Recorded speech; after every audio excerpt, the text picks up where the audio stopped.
بسم اللہ الرحمن الرحیم۔ سامعین کرام، ابھی تک آپ کے سامنے ماہ محرم کے یا اسی طریقے سے اس مہینے میں کیے جانے والے افضل اعمال یا کیے جانے والے ان اعمال کا تذکرہ جن کا کتاب و سنت سے کوئی ثبوت نہیں ہے، ان کا تذکرہ آپ کے سامنے کیا جا رہا تھا، اس لیے کہ یہ وہ مہینہ ہے جس سے اسلامی سال کی ابتدا ہوتی ہے، اسلامی سال کی شروعات ہوتی ہے۔ اور اب آپ کے سامنے جو ہمارا اور آپ کا کیلنڈر ہے، جسے تقویم کہا جاتا ہے، جس کی نسبت ہجرت کی طرف کی گئی ہے، یعنی ہجری سال، ہجری کیلنڈر، نبی کریم صلی اللہ علیہ وسلم کے زمانے میں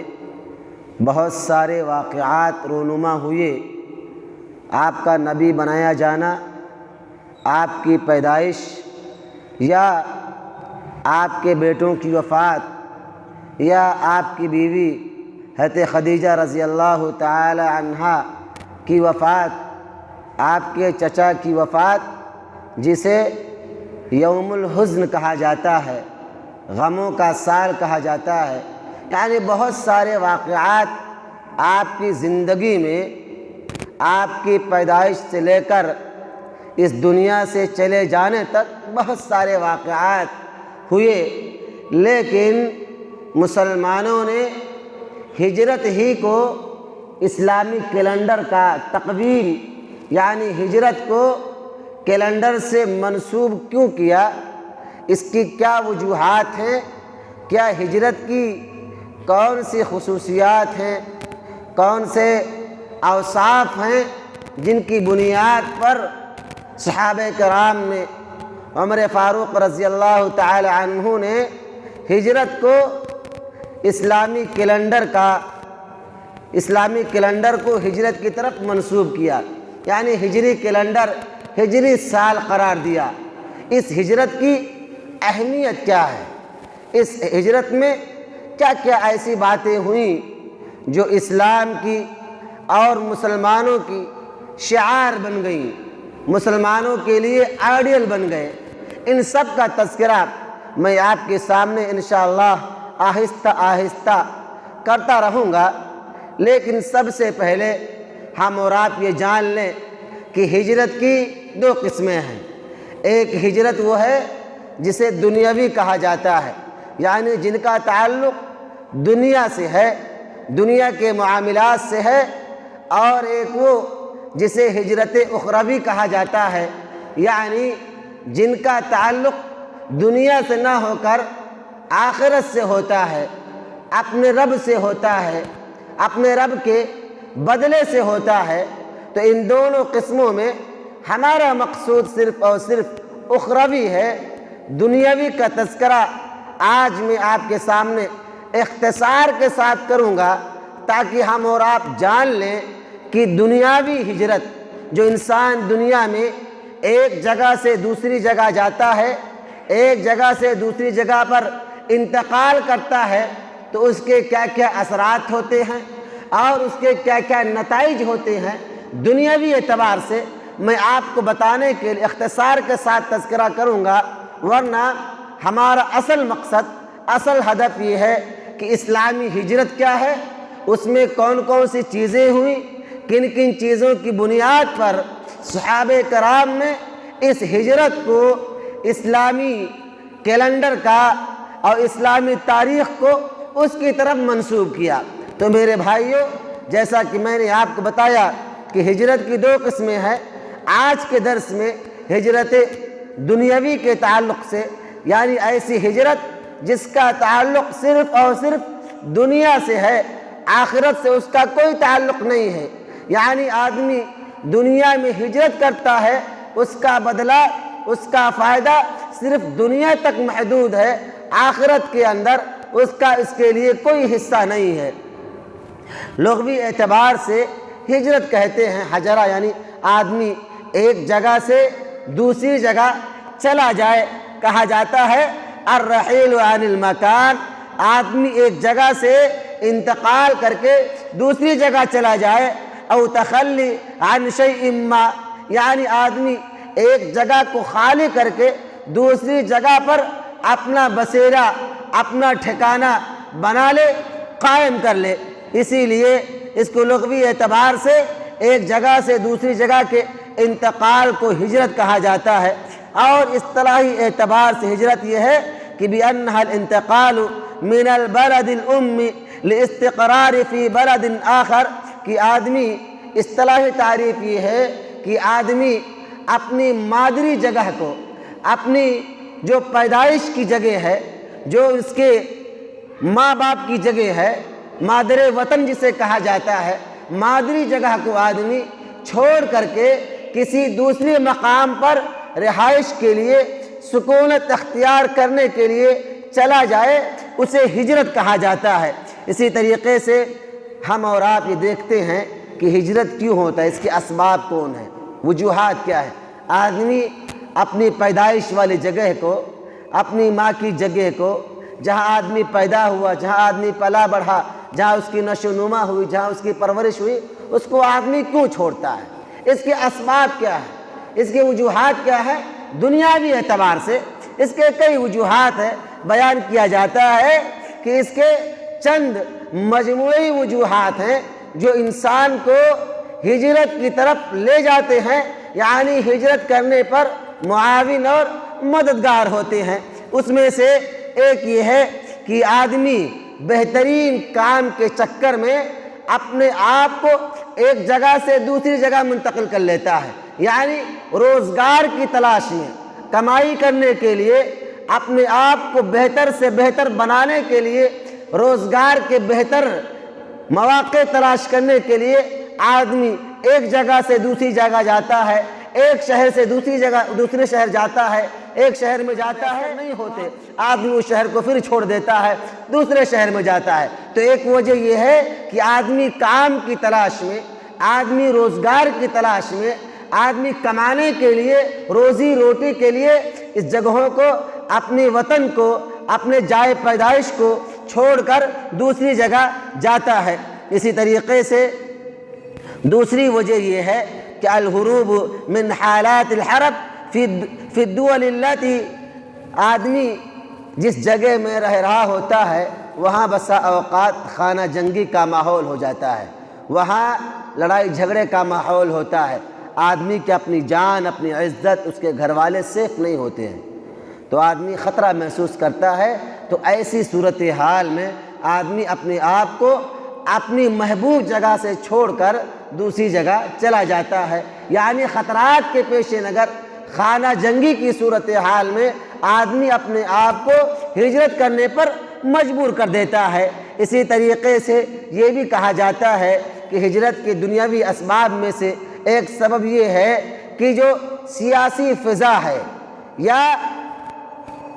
ماحولیاتی فضا ہے وہ انسان کے لیے، اس آدمی کے لیے سازگار نہیں ہوتے ہیں۔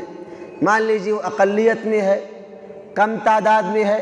سیاسی اعتبار سے وہ ماحول اس کے لیے سازگار نہیں ہے۔ جو پولیٹیکل پارٹیاں، جو سیاسی جماعت وہاں موجود ہے، وہ ان کے مخالف کام کرتی ہیں، انہیں برا بھلا کہتی ہیں، انہیں مٹانے کے در پہ ہوتی ہیں۔ تو آدمی ایسی سچویشن میں،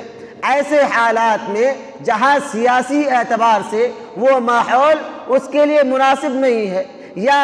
ماحول اس کے لیے جو فضا ہے، جو آب و ہوا ہے، وہ اس کے لیے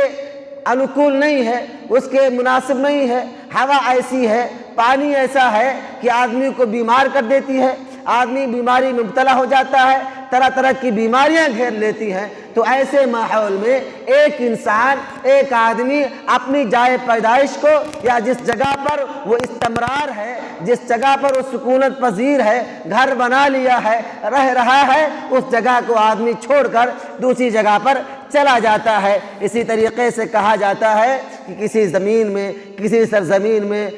بیماریاں گھیر لیں اور بیماریاں چھوڑنے کا نام نہ لے، آدمی ایسی جگہوں سے بھی اپنے آپ کو دور کر لیتا ہے۔ جب آدمی ہجرت کرتا ہے، خواہ وہ نوکری کی وجہ سے ہو، خواہ وہ جنگی خانہ جنگی کی وجہ سے ہو، یا سیاسی ماحول سازگار نہ ہونے کی وجہ سے ہو، یا آب و ہوا ٹھیک نہ ہو، بیماریاں گھیر لیتی ہوں، جب آدمی ایک جگہ سے دوسری جگہ پر دنیاوی اعتبار سے جب ہجرت کرتا ہے تو اس کے اثرات کیا مرتب ہوتے ہیں، نتائج کیا ہوتے ہیں۔ آپ یہاں ہیں، آپ اس شہر سے دوسری شہر میں چلے گئے، آپ اس ملک سے دوسرے ملک میں چلے گئے، تو آپ جس ملک میں گئے ہیں وہاں کون سے نتائج آپ کے سامنے آنے والے ہیں، اس کی دو قسمیں ہیں۔ ایک یہ ہے کہ سیاسی اعتبار سے، یعنی آپ جس شہر میں گئے وہاں کی جو آب و ہوا ہے، وہاں کی جو آبادی ہے، آپ کے پہنچنے سے سیاسی صورتحال بدل جاتی ہے، یعنی سیاسی صورتحال کی تبدیلی لاتی ہے۔ اور دوسرا یہ ہے کہ آدمی جب وہاں پہنچتا ہے تو اس ملک کا اقتصاد، اس ملک کی اکنامی بدل جاتی ہے۔ یعنی کسی شہر کی آبادی 1 لاکھ کی ہے، اگر وہاں ہزاروں لوگ یا وہاں سینکڑوں لوگ پہنچ جائے تو ظاہر سی بات ہے چیزوں کو پورا کرنے میں دقتیں ہوں گی، اقتصادیات کی ضرورت پڑے گی، اکنامی کی ضرورت پڑے گی۔ تو اس ہجرت کی وجہ سے اکنامی متاثر ہوتی ہے، اور اس ہجرت کی وجہ سے انسان اور اس سماج کی، اس سوسائٹی کی، اس ملک کی سیاسی صورتحال جو ہے، پولیٹیکل سچویشن جو ہے، وہ اس سے متاثر ہوتا ہے۔ اسی طریقے سے النتائج اقتصادیہ کے تعلق سے آتا ہے کہ اس آدمی، اس شہر کا، اس ملک کا جب لوگ ہجرت کر کے کثیر تعداد میں پہنچ جاتے ہیں تو اس کی صورتحال ایک دم بگڑ جاتی ہے۔ اس لیے ایسے مواقع سے، ایسے جگہوں کو سنبھالنا حکومت کے لیے مشکل ہو جاتا ہے۔ اور ہجرت کی جو علماء نے یا ہجرت کے جو ماہرین ہیں، ان لوگوں نے جو انواع، جو قسمیں بیان کی ہیں، ان میں سے ایک قسم یہ ہے کہ آدمی ہجرت الداخلیہ،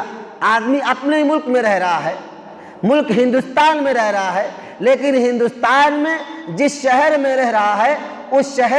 شہر سے ہٹ کر دوسرے شہر میں، یعنی داخلی ہندوستان کے اندر ایک شہر سے دوسرے شہر چلے جانا، دوسرے شہر سے تیسرے شہر چلے جانا، یعنی ملک کے اندر ہی آدمی اپنی جگہ کو، اپنے مکان کو، اپنی سکونت کو بدلتا رہے، اسے ہجرت الداخلیہ کہا جاتا ہے کہ یعنی اس کی ہجرت، اس کا انتقال اسی ملک میں ہو لیکن الگ الگ جگہوں پر ہو، الگ الگ مقامات پر ہو۔ اور دوسری قسم ہے ہجرت الخارجیہ۔ ہجرت خارجیہ یہ ہے کہ آدمی ایک ملک سے دوسرے ملک کی طرف چلا جائے، ایک ملک سے دوسرے ملک کی طرف چلا جائے، اپنے ملک کو چھوڑ کر دوسرے ملک کی طرف انتقال کر جائے، وہاں چلا جائے، وہاں سکونت اختیار کر لے، یہ ہجرت خارجیہ کہلاتا ہے۔ اسی طریقے سے ایک ہے ہجرت سریہ، کچھ نہیں پتہ ہے وہ کہاں جائے گا، چپکے سے آدمی راتوں رات اٹھا، کہاں چلا گیا کچھ پتہ نہیں ہے، اب جہاں پہنچا وہاں اس ملک کی، اس جگہ کی صورتحال بدل گئی۔ ہم اور آپ دیکھیں آج مہاجرین کی اتنی بڑی تعداد ہے، پوری دنیا، پورے ملک اس سے متاثر ہے، پریشان ہے، ان کے لیے ان کو کارڈ جاری کرنے پڑتے ہیں، ان کے رہائش کا، کھانے پینے کا، روزگار کے اسباب مہیا کرنے ہوتے ہیں۔ یہ ہجرت سریہ ہے، یعنی ان کے پاس کوئی پروف نہیں ہوتا، کوئی ثبوت نہیں ہوتا، یہ جائز طریقے سے اپنے ملک کو نہیں چھوڑتے ہیں، اپنے ملک کو ان لوگوں نے ناجائز طریقے سے چھوڑا ہے، یا سرحدوں کو کراس کر کے یا کسی اور ذرائع سے اپنے ملک کو چھوڑ کر دوسرے ملک میں ناجائز طریقے سے داخل ہو گئے ہیں۔ اب ان کو سنبھالنے میں ملک کے ذمہ داران، حکومت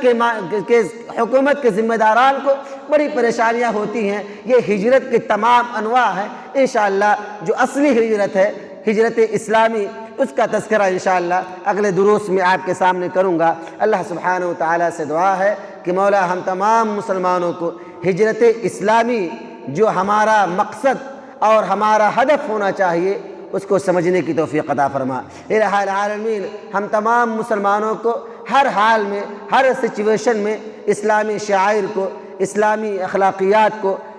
ملحوظ خاطر رکھنے کی توفیق عطا فرما۔ آمین۔ السلام علیکم ورحمۃ اللہ وبرکاتہ۔